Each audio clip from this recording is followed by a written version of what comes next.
So the big story of the week from an EU perspective has been the spectacular failure of the leaders of the 28 EU member countries to agree on who should become the next president of the European Commission.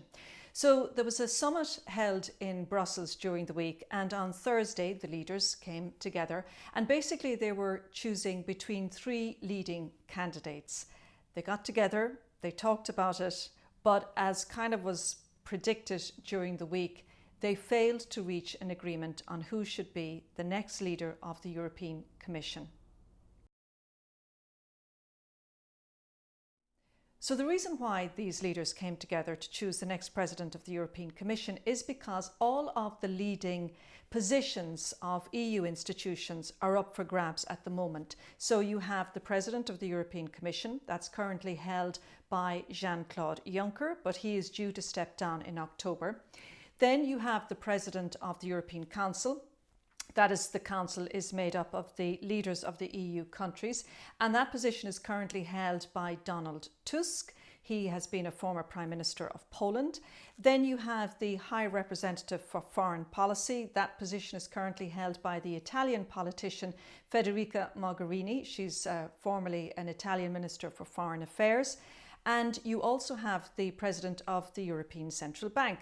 That is currently held by Mario Draghi, an Italian economist, and he's held that position since 2011. Of course, the other key position up for grabs is the presidency of the European Parliament, currently held by the Italian MEP Antonio Tajani, and he has held that position for the last couple of years. This is interesting from an Irish point of view because the first Vice President of the European Parliament is the Fine Gael MEP Mairead McGuinness.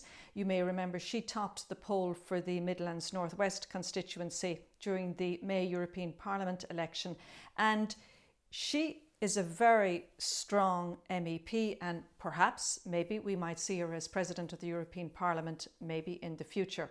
However, the leaders couldn't agree when they got together during this week's summit in Brussels on who should be the next president of the European Commission.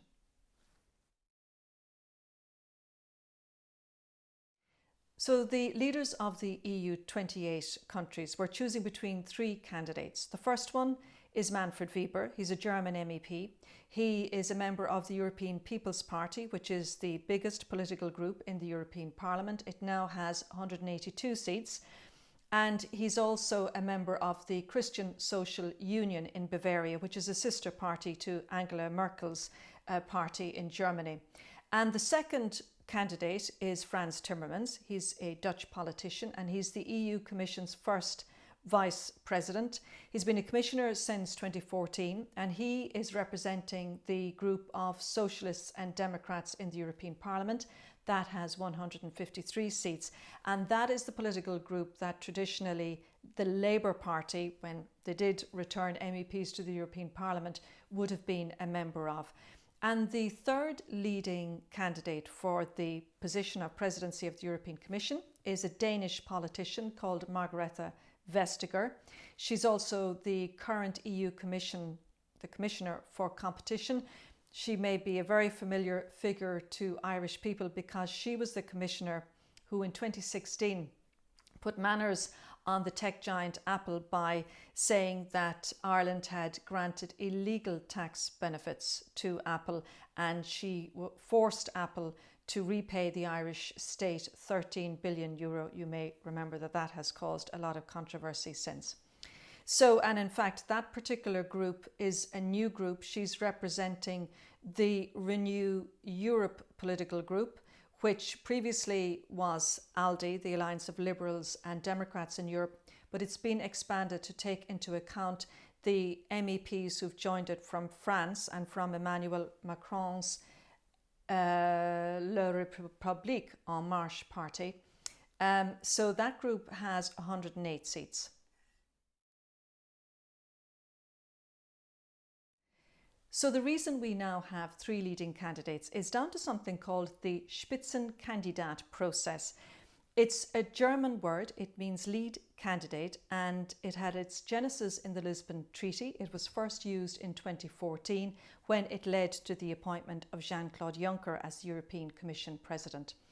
So the idea is that before the European parliamentary elections take place, each of the political groups in the European Parliament has a contest among themselves, and then they choose who their leading candidate should be from their particular political group. Then, once the parliamentary elections take place, the groups that have won the most votes would then be considered to be the groups that could put legitimately their leading candidate forward for some of these top positions within the EU. So the biggest political group in the European Parliament following this year's elections is the European People's Party group, the centre-right political group. It was also the leading political group last time round, but it returned only 182 seats this time. It lost seats, but it's still the biggest political group in the Parliament. And its leading candidate is Manfred Weber, but he is not universally liked. Well, the problem, as I said, is that Weber is not universally liked. In fact, he's not liked in several different quarters within the EU, but he has one very powerful opponent, and that's the French President Emmanuel Macron. Macron doesn't seem to like him at all, and I don't think he takes him very seriously, nor is Weber taken seriously by several other European capitals. The reason Weber is not taken very seriously is because many people feel he doesn't have senior executive government experience. He's never been a prime minister or a president. He's never held a senior ministerial position. In fact, he's never held a ministerial position. He has been a member of the European Parliament since 2004, so he's got himself re-elected several times. However, people feel that being a member, solely just being an MEP, does not give you the kind of experience that you would need to be President of the European Commission, because you would be dealing with lots and lots of very different egos and leaders and very difficult issues, and that they feel you need a lot of experience to be able to be the leader of the European Commission. So that's why there is strong opposition to Weber, even though really legitimately he should be the leader of the European Commission, because his party gained the biggest number of seats in the European Parliament.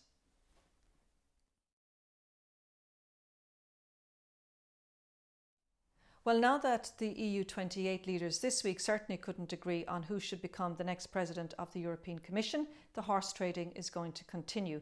They've called for another summit on June the 30th, so presumably between here and then there will be a lot of shenanigans going on behind the scenes, some wheeling and dealing to try and see if they can progress on the candidate.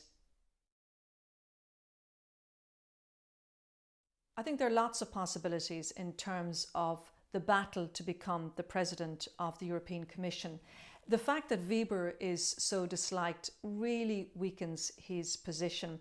And I think it also means that the chances of Frans Timmermans and Margrethe Vestager getting the position have also been weakened, because the EPP will probably say, well, if you reject our candidate, we're certainly not going to vote for your candidate, because the European Council has to agree on the presidency of the European Commission, but then the European Parliament afterwards has to actually sign off on that. So MEPs could actually turn around and say, we don't agree with the person who has been chosen by the leaders of the 28 member states. So there's a lot of talk about potentially a compromise candidate being chosen. So somebody who has nothing to do with the leading Spitzenkandidat candidates, and instead could be a compromise candidate. And names that have been suggested include Michel Barnier, the EU Brexit negotiator. He's of course a popular character. He's considered to be doing a good job in terms of the Brexit negotiations. But other people who have been mentioned include the current leader of the World Bank, who's a woman from Bulgaria, and she's a former Commission Vice President. Another name mentioned is a very well-known woman called Christine Lagarde, head of the International Monetary Fund.